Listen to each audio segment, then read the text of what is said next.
Olá galera, bora, mais uma lição. Lição de hoje é a lição de número 4, traz por título A Resposta de Abacuque. Nosso versículo-chave é no livro do profeta Abacuque mesmo, no capítulo 2, o verso 4. Gostaria que você me acompanhasse aí nessa leitura. Diz assim, a palavra do Senhor: Eis aí o soberbo, sua alma não é reta nele, mas o justo viverá pela fé. O subtítulo da nossa lição é uma frase bastante interessante que diz: compreender que Deus cuida do justo em meio ao mal, mesmo que não consigamos ver Deus agindo. O questionamento de Abacuque ele é muito conhecido dentro do seu livro. Abacuque é um profeta pré-exílio, né? O exílio do cativeiro da Babilônia, onde a nação de Israel foi subjugada, né?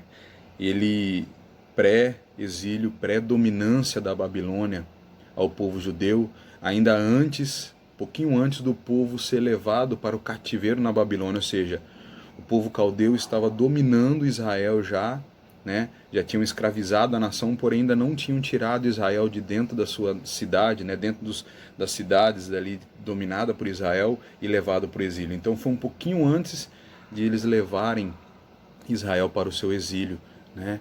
E o questionamento do profeta Abacuque é um questionamento muito comum que nós vemos hoje nos dias atuais, principalmente sobre aqueles que se dizem ateus, que dizem não confiar em Deus, né?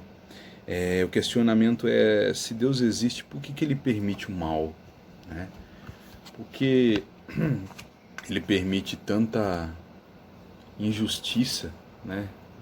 Tanta coisa que nós temos vistos hoje aí é comum, né?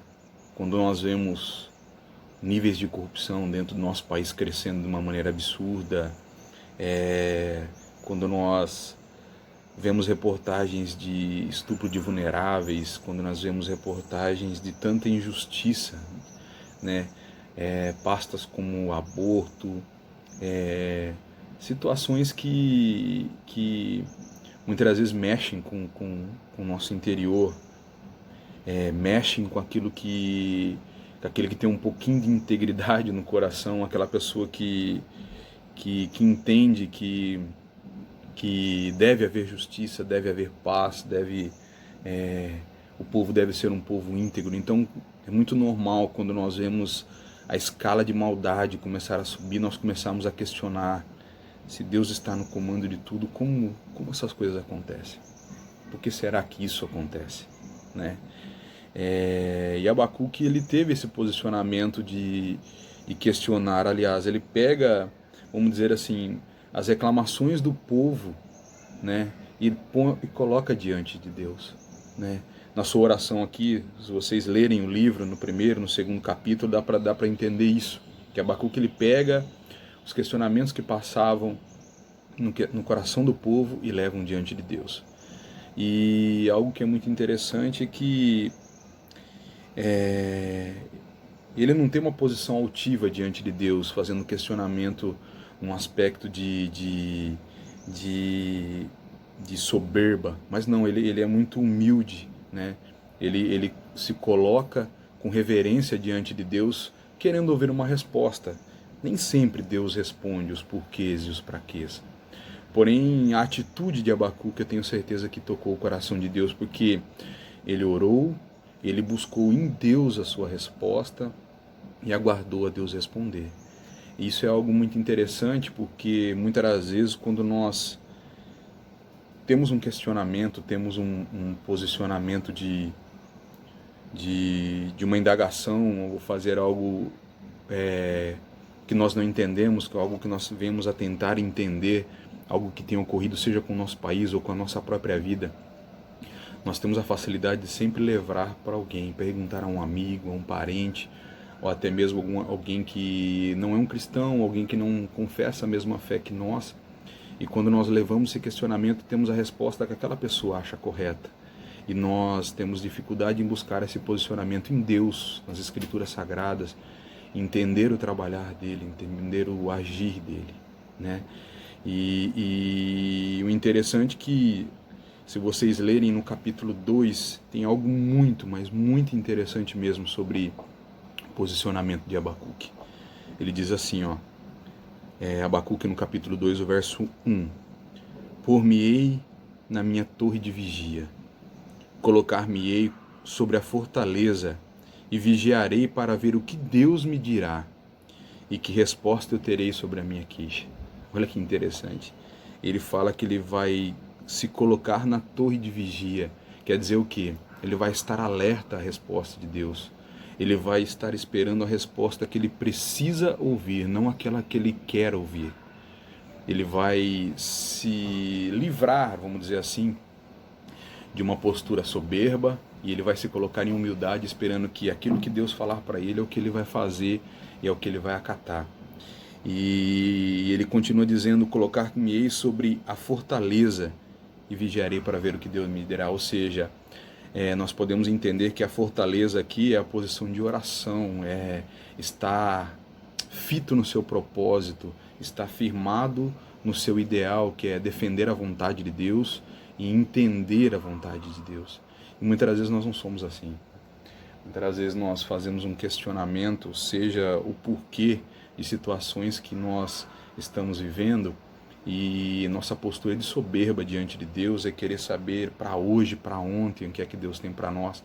E Abacuque nos dá uma lição aqui muito interessante, dizendo que não, eu vou me colocar na minha torre de vigia, na minha fortaleza, e vou aguardar a resposta de Deus. E a resposta de Deus, ela veio para ele, né?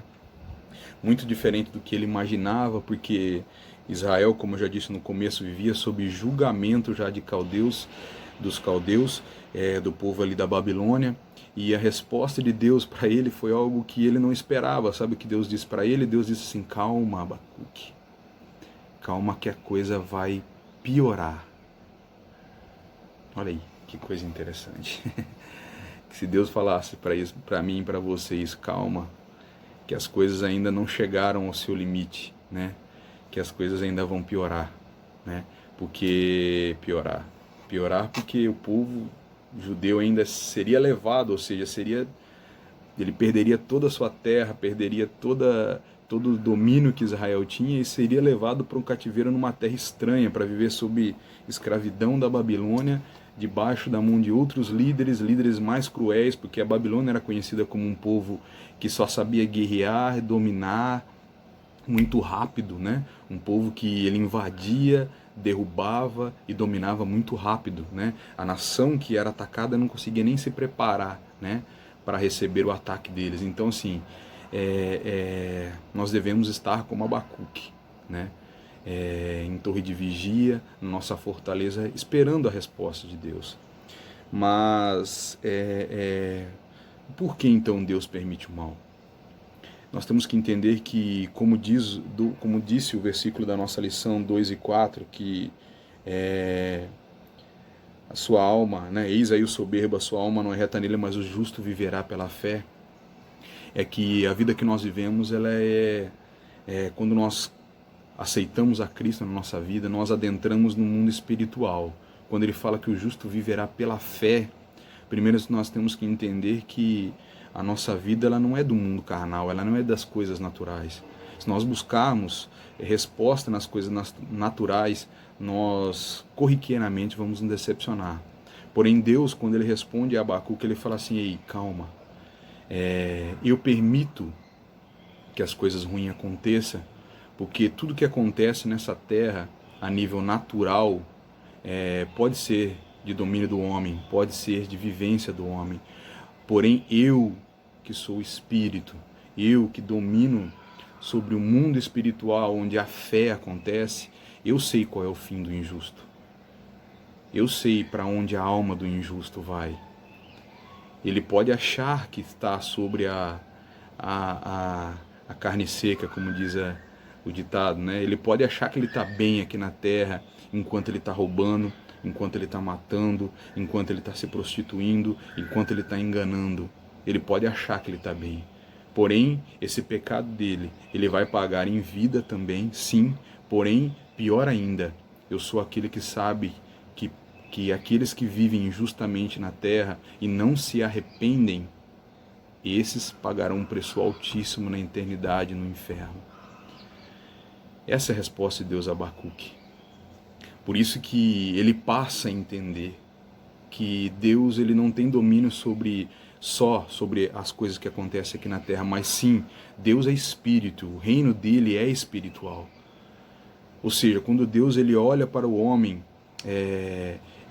a sua graça é derramada, a sua misericórdia é derramada sobre o homem, ele tem que passar a entender que as coisas que acontecem aqui no mundo carnal, no mundo físico, no mundo natural, ecoam na eternidade.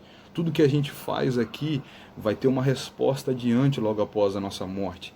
E a gente não sabe lidar com a morte, mas Deus sabe.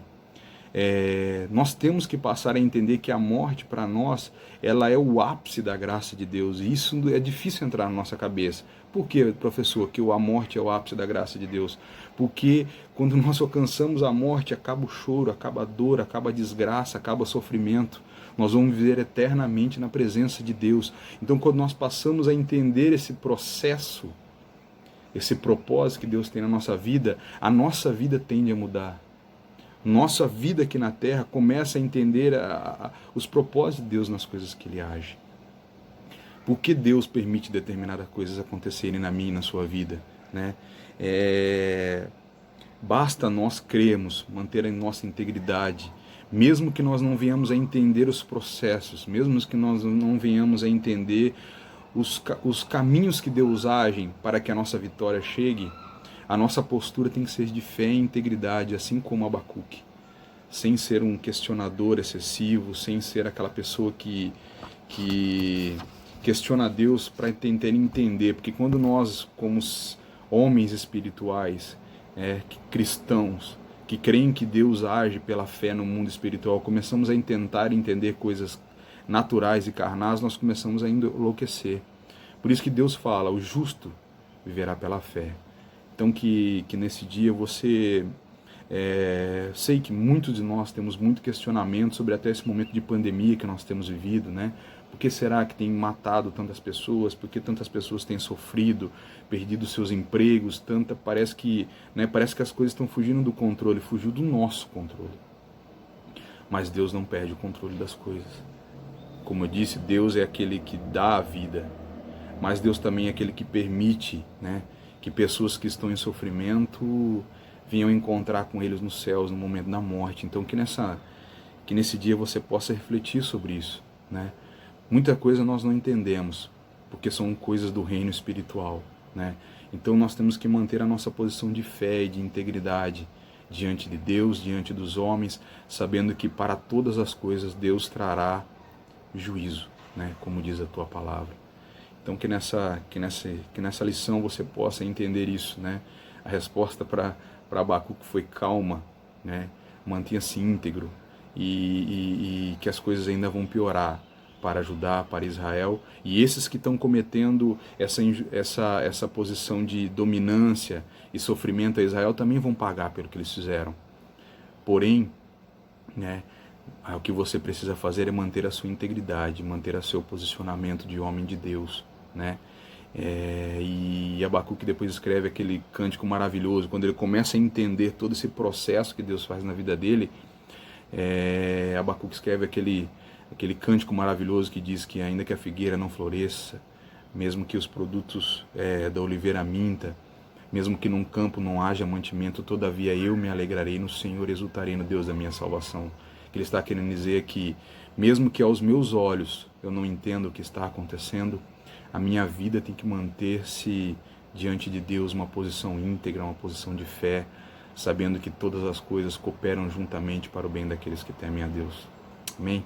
Que Deus continue te abençoando, jovem e amigos, e que essa palavra fique no seu coração para que, em momentos difíceis, nós entendemos que Deus continua no controle de tudo. Deus continue abençoando.